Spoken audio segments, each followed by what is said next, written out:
नूंह विधानसभा की राजनीति तेजी से रंग बदल रही है। इनेलो के पूर्व विधायक हबीबुर रहमान अपनी ही पार्टी के 3 नेताओं पर हमला बोल दिया। साथ ही साथ मौजूदा कांग्रेस विधायक आफताब अहमद और उनके छोटे भाई मेहताब अहमद को खड़ी खोटी सुना डाली। इतना ही नहीं, उन्होंने भाजपा नेता पूर्व विधायक चौधरी जाकिर हुसैन से हाथ मिलाने तक का इशारा दे दिया। कुल मिलाकर दिन प्रतिदिन नूंह जिले की राजनीति में बड़ा बदलाव देखने को मिल रहा है। पूर्व विधायक हबीबुर रहमान ने सबसे करारा हमला पुन्हाना विधानसभा से पूर्व विधायक रही रहीशा खान पर जुबानी हमला किया। हबीबुर रहमान ने कहा कि पूर्व विधायक रहीशा खान में सारे ऐब है, ऐसा कोई ऐब नहीं बचा जो उनके अंदर नहीं है।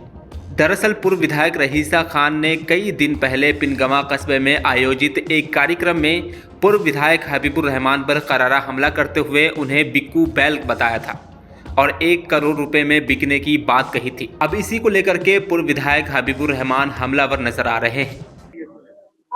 वैसे तो मैंने कासम जी कह भी दिया है उसके स्टेज के माध्यम से।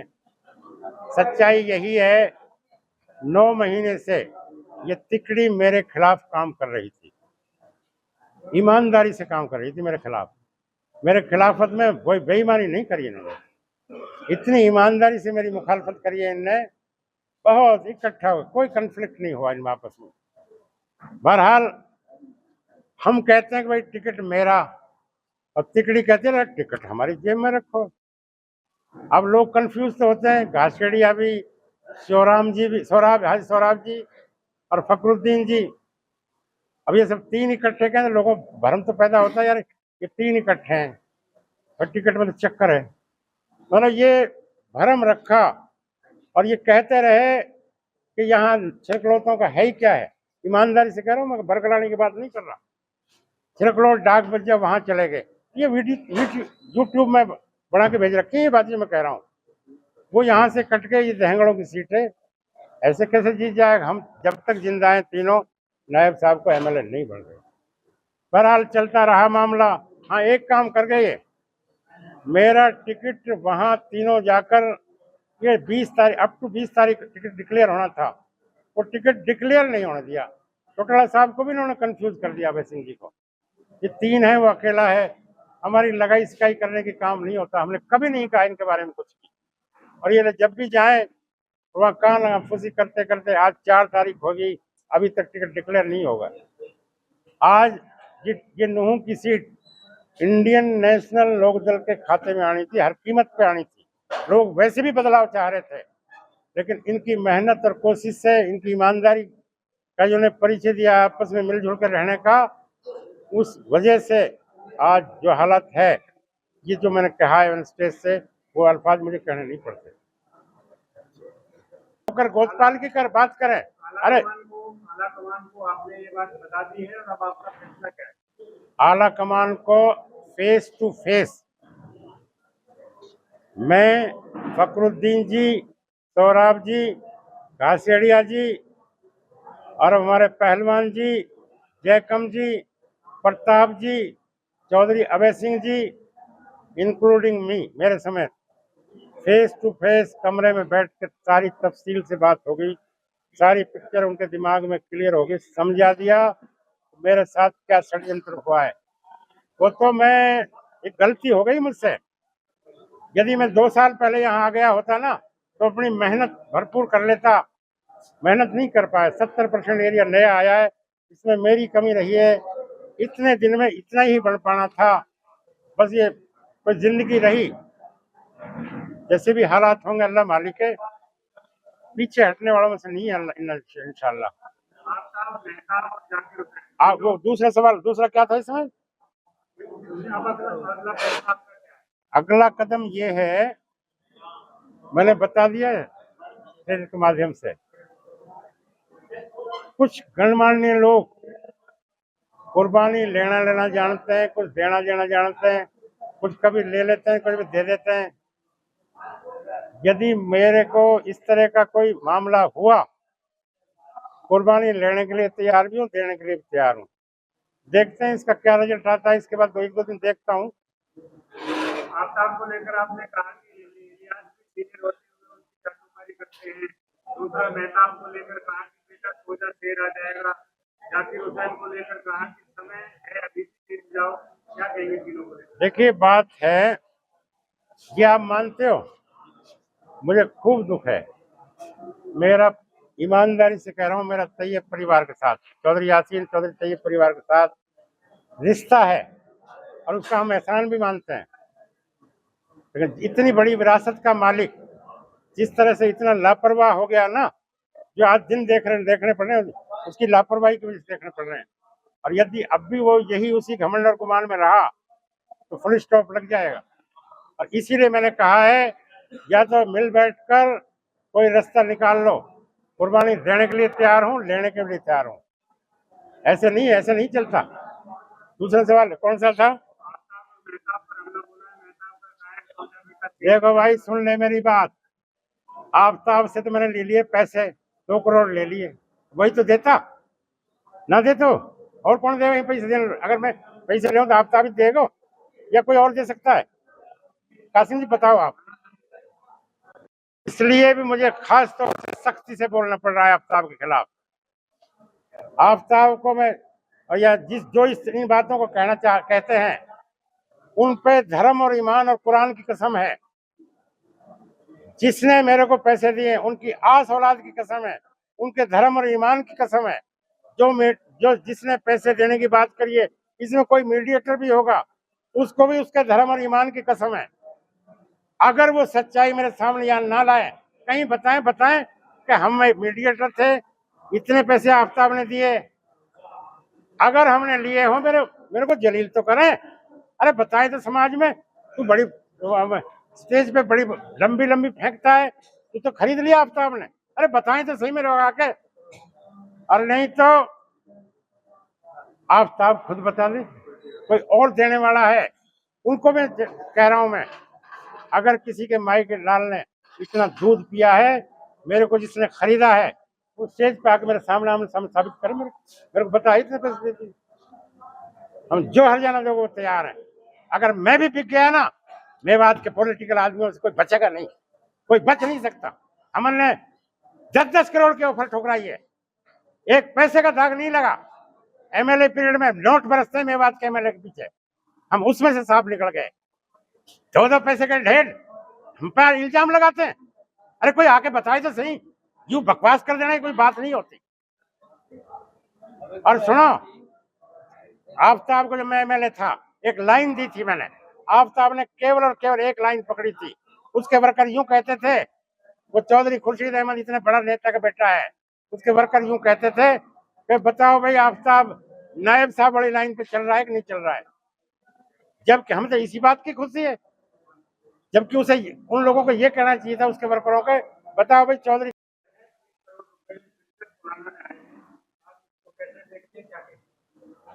देखिए ऐसा है, आप लोग पत्रकार हैं, आप लोगों का बहुत बहुत शुक्रिया। आपने जो है ना यहाँ आके मुझे मौका दिया और बिल्कुल दुखती रग पे आपने हाथ रख दिया। देखो कासिम भाई, मैं ये कह सकता हूँ बड़े फक्र के साथ, अब जिस क्षण में हम बोल रहे हैं, इस क्षण तक यदि कोई माई का लाल ये साबित कर दे, हम विधायक रहे, सरकार के साथ रहे हैं, किसी काम में भी साबित कर दे, हम फांसी खाने के लिए तैयार हैं। बिरादरी जो सजा देगी उसको कई भुगतने के लिए तैयार हैं। और बताऊं आपको, जो शीशों के महल में रह के दूसरे के मकान पर पत्थर फेंकता हो, उसे अपने गिराबान में झांकना चाहिए। रईस साहब जैसे को तो ये सवाल करना जय भाई नहीं देता। नंबर 2, शीशे के भी नहीं है, इनके तो कागजों के मकान हैं। हम यूं कहते हैं लोग, हमारे मेवात में एक मिसाल है, कह छाछ तो बोले ही बोले, चालनी भी बोले जब 72 क्षण। 72 दूनी कितने होते हैं? 144 हो, कितने हो भाई लगाए साहब, मेरे को कम ही आवे मैथमेटिक्स। जिसमें 174 छेद हो, वो हमारे ऊपर लांछन लगा रहा है। कासिम भाई, अभी इलेक्शन का पीरियड चल रहा है, इसमें थोड़ा माहौल को थोड़ा शांत होने दो, जैसा भी रहेगा। इंशाल्लाह डिफॉर्मेशन का केस डालूंगा। कंप्लेंट नहीं कर रहा मैं अभी, कंप्लेंट इसके बाद ही करूंगा आफ्टर इलेक्शन। डिफॉर्मेशन का केस डालूंगा। इसने जो मेरे ऊपर ये इल्जाम लगाया है, इसको वैसे ही शर्म आनी चाहिए यार। इस जैसे आदमी को तो ये सवाल ही नहीं करना चाहिए। रईसा के पास दुनिया में जो कोई ऐब होते हैं, वही मैं बड़े खुले मन से कह रहा हूँ, कोई कोई पूछे कि उसमें वो कौन सा ऐब नहीं है जो रईसा में ना हो। सारी दुनिया जानती है इस बात को। और ये सुनो, ये पैसे की बात नहीं है।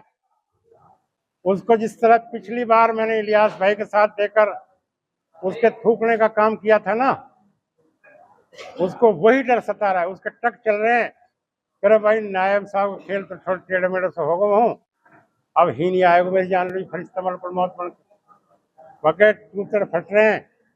या हमारे जिक्र कर रहे हो, ये पूरी बात जानती है। अगर मैं भी बिक गया ना, पॉलिटिकल आदमी हम, फिर किसी से उम्मीद मत करना कि वो तुम्हारा कोई पॉलिटिकल आदमी बिकेगा नहीं। एक मिसाल तो इलियास ने भी बड़ी जबरदस्त कायम की है। पिछली बार जब पार्लियामेंट का इलेक्शन हुआ था, राज्यसभा का सॉरी, उसमें इलियास भाई के लिए कहीं से चल के 40 करोड़ रुपए आए थे। उस वक्त हालांकि इलियास भाई की माली पोजीशन बहुत अच्छी नहीं है, सभी जानते हैं, किसी से छुपी नहीं है। किस तरह से उसने एक बड़े जमीर, बड़ी सोच का काम किया था। उसने ये कहा था कि मैं जिंदा आधी रोटी में से आधी खा सकता हूँ, जिंदा जीते जी मर सकना कबूल कर सकता हूँ, लेकिन अपने कौम के ऊपर, अपने खानदान के ऊपर, अपने परिवार के ऊपर ये कहवा के नहीं मरना चाहता कि भाई इलियास बिक के चला गया। जब इलियास भूखो आदमी वो 40 करोड़ के ठोकर मार सकता है, यार बेहतर मुट्ठी बंद है, अल्लाह का शुक्र है, मैं तो अभी सब तरह जिंदा दिल आदमी हूँ, ये काम नहीं हो सकता। मैं रहूंगा जिंदा रहा तक, मेरा घर यही है। अभी टाइम है, थोड़ा सलाह मशवरा, संजीदा किस्म के लोग, किसी को मैंने ऑफर दिया भी है, लेने की बात करी है। तरह तसल्ली तो करो कासिम भाई, तसल्ली करो। बहुत बहुत शुक्रिया। अब एक भी चुनाव लड़ने के लिए तैयार नहीं है। देखो भाई, बताऊं आपको, चलो बड़ी अच्छी बात कही आपने। ऐसा तो नहीं है कि टिकट लेने के लिए भी तैयार नहीं है। जो स्थिति मैंने बताई, 3 वर्सेस 1 मामला, काफी जब आपस में फूट होती है, फूट का हमेशा नुकसान होता है। इसके बाद भी मैं, आप जिंदा भरपूर बैठे हैं, साकिर के वालिद अब्बा, उससे मैंने संपर्क किया। साकिर डीएसपी का बेटा, क्या है डॉक्टर का नाम, तारिक। उससे मैंने संपर्क किया कि आज मेवात के जागरूक सरपंच, जिन्होंने एक तीसरा मंच के नाम से बनाया है, वो बेचारे सही मन से बैठे हैं, एक बदलाव देखना चाहते हैं, अच्छी राजनीति देखना चाहते हैं, मेवात का विकास देखना चाहते हैं। वो आदमी ढूंढ रहे, आदमी की तलाश है। ऐसा करो भाई, तुम अपना बजाय बीजेपी को देखो, जाकिर का बड़ा कद है। साकिर को टिकट मिल जाए, चाहे पार्टी दे दे, मुझे लग नहीं रहा। मैंने उसको ये कहा था कि भाई आप इंडियन नेशनल लोकदल के टिकट पे रूस से फाइट करो, मैं और मेरी टीम और तीसरा मोर्चा और जो भी है, सारा इंडियन नेशनल लोकदल की ताकत तेरे साथ है। आज तेरे को मौका है, गहरवाड़ गोरवाड़ पाल का तू बेटा है, मगर चल भाई इलेक्शन लड़, हम तेरे साथ कंधे से कंधा मिला के चलेंगे। उसने आज तक जवाब नहीं दिया। दूसरा, हमने ये भी कहा था, कुछ चंद लोग थे कि भाई जाकिर, आफ्ताब, इनके खिलाफ उन लोगों ने धर्म ईमान उठा रखा है, थर्ड फ्रंट ने, उसमें हमसे भी उठवाया है। देखो, जाकिर और आफ्ताब के लिए तो हम कहेंगे ही नहीं वोट देने के लिए, ना सपोर्ट करेंगे। कहना उसकी घरवाली को ना, वो तो उसी उसमें आता, एक यूनिट है वो। यदि फजल को तुम ले आओ, चाहे हमें हाथ जोड़ना पड़े, पैर जोड़ना पड़े, चौटाला साहब से रिक्वेस्ट करके हम टिकट सब मिलके चलेंगे, टिकट दिलवा के लाएंगे। आओ चलो उसको खड़ा कर, जाकिर कुर्बानी दे, आज भी वही बात तैयार है। मगर ये तो देना नहीं जानते कुर्बानी, बगैर कुर्बानी दिए कामयाबी नहीं मिलती। असली तो उनके वर्कर ऐसे हैं, इन बातों को कह ही नहीं सकते, उनकी हिम्मत ही नहीं है कहने की। ये बड़ी मुश्किल है। वो तो थानेदार बने बैठे हैं, एक तहसीलदार एक थानेदार, एक बदने ना भाई खुदा समझो, कहा तो कहा ना, बाकी अल्लाह ही रहम करे। दैनिक सवेरा के लिए नूह से सद्दाम हुसैन की रिपोर्ट। देश दुनिया की हर खबर सबसे पहले देखने के लिए फॉलो करें Dainik Savera TV, YouTube, Facebook, Instagram, X और व्हाट्सएप चैनल पर।